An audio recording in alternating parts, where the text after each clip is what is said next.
Good, good morning, students. I am your teacher from Guru Ramdas College of Pharmacy, Malot.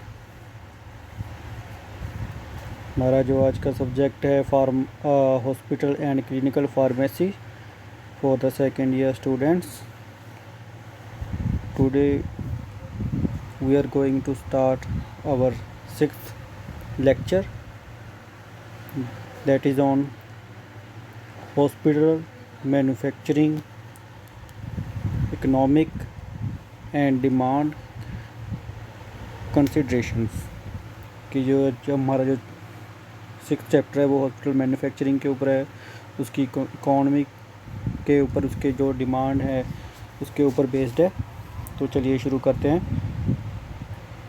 Hospitals are slowly moving from buying all their medicinal requirement from outside to making the manufacturing a part of their medicinal requirement within their premises.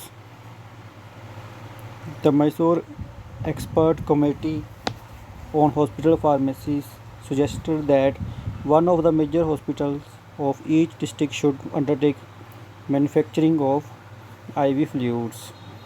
ये जो hospitals है वो धीरे धीरे बाहर से अपनी जो भी मेडिकल आवश्यकता को खरीदने और अपने परिसर के भीतर अपनी मेडिकल आवश्यकता का एक हिस्सा बनने में आगे बढ़ रहे हैं.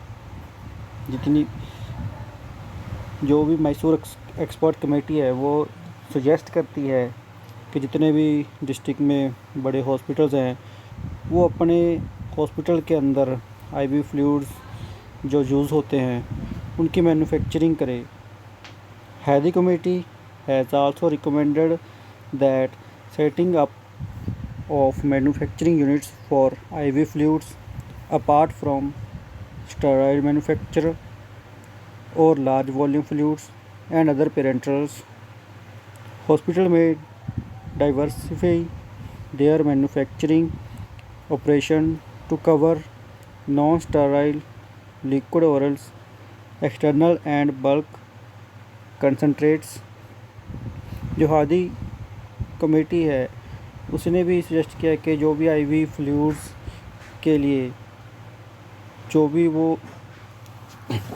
फ्लूइड्स हो, चाहे स्टेराइल प्रोडक्ट्स हो, चाहे नॉन स्टेराइल प्रोडक्ट्स हो, या ओरल प्रोडक्ट्स हो, वो हॉस्पिटल के अंदर ही उनका निर्माण होना चाहिए.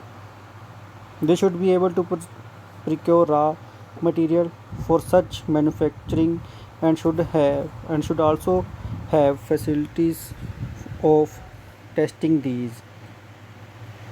जो भी रॉ मटेरियल है, कच्चा माल है, उनकी खरीद करने के समय वो खरीद करने के सक्षम होने चाहिए. उनका परीक्षण करने के लिए भी उनके अंदर वो फैसिलिटीज़ हॉस्पिटल होनी चाहिए. What economic consideration govern the decision to make or buy? उनकी इकोनॉमिक कंसिड्रेशन जो ने दिशा निर्देश करती है कि वो सामान बाहर का सामान उनको खरीदना चाहिए या बनाना चाहिए. Whether to be manufacture within the hospital और बाय फ्रॉम आउटसाइड. चाहे तो वो हॉस्पिटल के अंदर बना रहे हैं या वो बाहर से खरीद रहे हैं. Let us consider for important factors. तो चलिए इनके जो 4 इम्पोर्टेंट फैक्टर है कि कौन कौन से फैक्टर्स सामने आते हैं ड्यूरिंग बाइंग और manufacturing within the hospital, तो उनको डिस्कस करते हैं. इकोनॉमिक फैक्टर्स अफेक्टिंग मेक और buy decision. Number 1 is quality. The quality of outside purchases and the quality that could be possibly achieved when manufactured within the hospital are compared. बाहर की खरीद की गुणवत्ता और गुणवत्ता जो अंदर से बनाई जा रही है उनके बीच में तुलना की जा सकती है. If there are no wide varieties between these two, it is not an important consideration. If there is a wide variation, it becomes a crucial factor. If a better quality results from in-house manufacturing, the matter should be probed further. Why do the outsider fail to come up to the desired quality level? Also, is the hospital competent to produce the desired quality? Does it have the necessary infrastructure?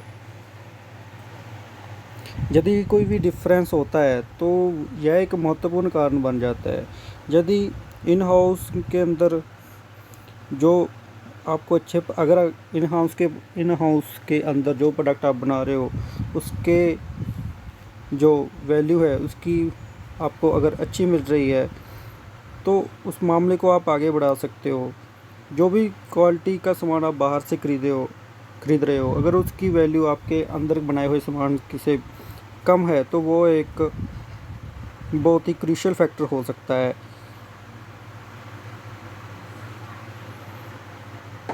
Next, quantity. Generally these items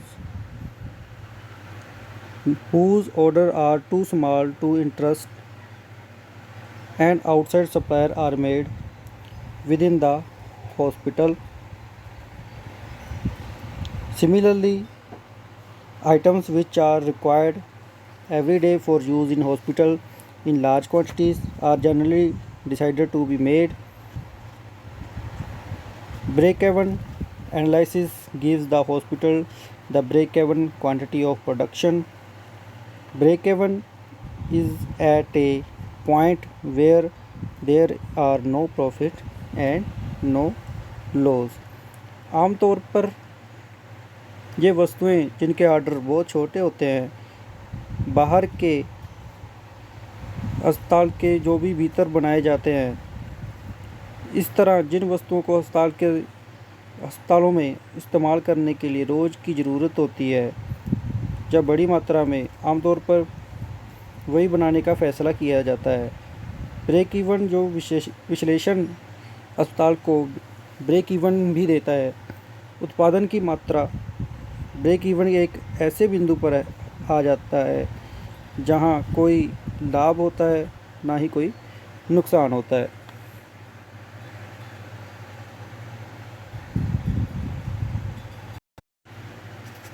next is cost. Here we compare the cost of buying from outside with the cost of in-house manufacturing।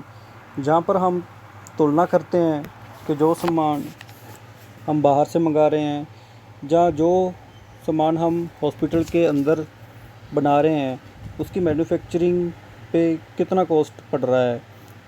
The cost of manufacturing the items with in the hospital is estimated by drawing up A cost sheet. तो वो हम एक cost sheet से उसकी भिन्नता दर्शा सकते हैं। It is important to allocate overheads correctly. Let us consider cost sheet for an IV product. IV product बनाने के लिए जो भी कॉस्ट शीट बनती है उसका जो नीचे जो चार्ट है वो आपको दिख रहा है कि नेम ऑफ प्रोडक्ट में आप बना सकते हैं। टोटल प्रोडक्शन कितनी है आपकी पर एनम के according, cost of raw materials हैं, डायरेक्ट वेजेस हैं, लेबर आपको कितनी पड़ रही है, डायरेक्ट एक्सपेंसेस हैं जो उसके क्लोजर्स हैं, लेबल्स हैं या उसके हैंगर्स आप यूज़ कर रहे हो। तो ये सारी चीज़ें आप ऐड करके उसका एक टोटल कॉस्ट निकाल सकते हो। Total cost upon number of units is equal to cost या unit.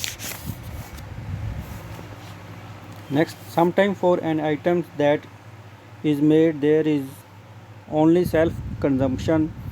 There is true for all the hospitals, so the production should be high enough to allow economies of the scale. These economies order quantity formula can be applied to make a decision। तो ये एक formula है EOQ जिसको बोलते हैं economy of the economy order quantity. इसको EOQ को आज छोटे नंबर में भी आने वाला क्वेश्चन है, जब वाइवा में भी क्वेश्चन आ जाता है। इकॉनमिक ऑर्डर क्वांटिटी EOQ जो कि is equal to √2 USID, where U's stand for expected usage in unit over time, D stand for cost unit, direct production cost when manufactured within the hospital. I, inventory carrying charges as percentages. S, setup cost और purchases cost. तो इस तरीके से आप EOQ के माध्यम से अपनी जो भी परचेज़ आप कर रहे हो, जिसका कॉस्ट आपने डिसाइड करना है कि वो चीज़ आपको बाहर से सस्ती पड़ रही है या अंदर से आपको बनाने से सस्ती पड़ रही है, तो इस मेथड के ज़रिए आप उस चीज़ को कैलकुलेट कर सकते हो। Fourth one is services. Generally a supply is more assured when a hospital makes an item then when it buys it. Assured supply is often a valid reason for manufacturing. Interruption in supplies may affect the major clinical services of the hospital. Unfair practices of outsider make a hospital opt for making rather than buying. आमतौर पर क्या होता है कि जो भी product hospital के अंदर बनते हैं, जितने भी बनते हैं, कितनी अमाउंट में अगर वो बन रहे हैं, तो उसकी सर्विस उसके ऊपर डिपेंड करती है।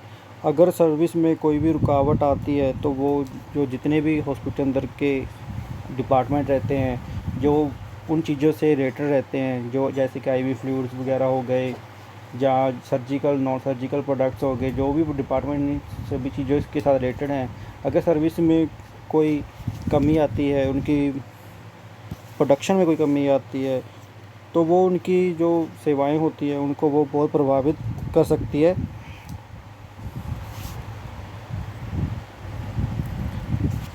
Next, estimation of demand. The production of sterile and non sterile pharmaceutical product in the hospital is related to the requirement of the hospital in given period of time. जो भी production है, जिसकी जो demand रहती है, वो hospital की requirement के ऊपर डिपेंड करती है time by time. Since production is to be rated to future demand, a correct estimate of future demand called forecasting is necessary. जो भी करंट में जो भी चल रहा है हॉस्पिटल के अंदर कि कितनी लागत है आपको उस सामान की, जो भी IV फ्लूइड जैसे नॉन स्टेराइल प्रोडक्ट्स हो गए या स्टेराइल प्रोडक्ट्स हो गए, जहाँ भविष्य में उनके कितनी लागत होने वाली है, ये सारी चीज़ इसके ऊपर डिपेंड करती है। उसके अकॉर्डिंग आप ये डिमांड रख सकते हो कि हमको इतने प्रोडक्ट्स चाहिए होते हैं हर वक्त, जहाँ इन फ्यूचर ये प्रोडक्ट आपको टाइम बाय टाइम चाहिए। तो there are the 3 methods of demand estimation. तो जो डिमांड आपने बनानी है, चाहे डिमांड आप रखते हो, तो वो 3 मेथड के ऊपर डिपेंड करती है। Number 1 is judgemental.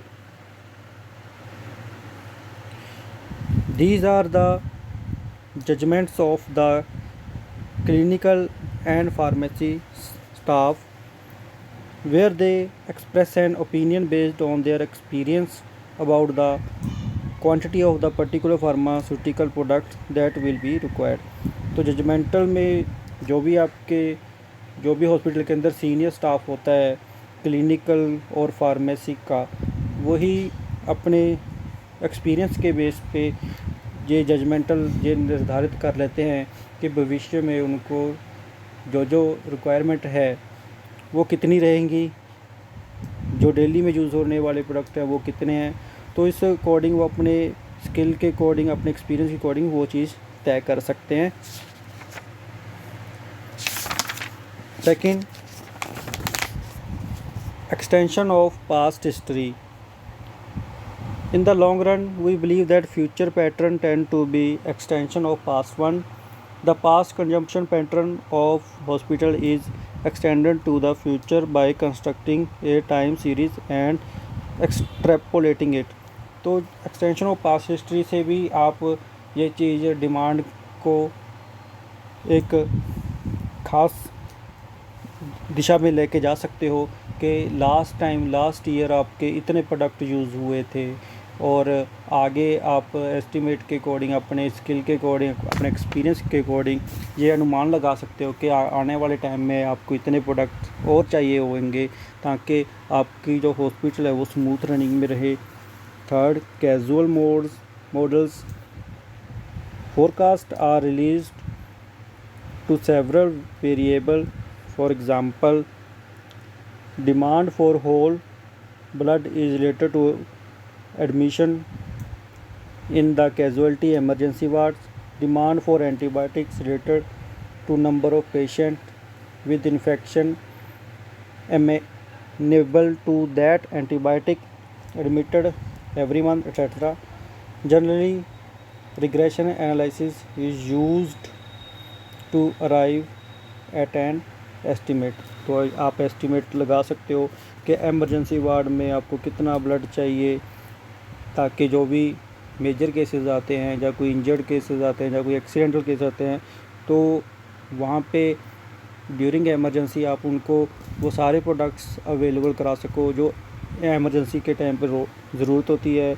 एंटीबायोटिक्स कितने की ज़रूरत है, वार्ड्स में आपको कितने रखने हैं, तो ये सारी चीज़ आप डिमांड के ऊपर अपने नज़रिए से, अपने एक्सपीरियंस के नज़रिए से ये चीज़ फिलअप कर सकते हो। ये टॉपिक यहीं पे समाप्त होता है। Thank you.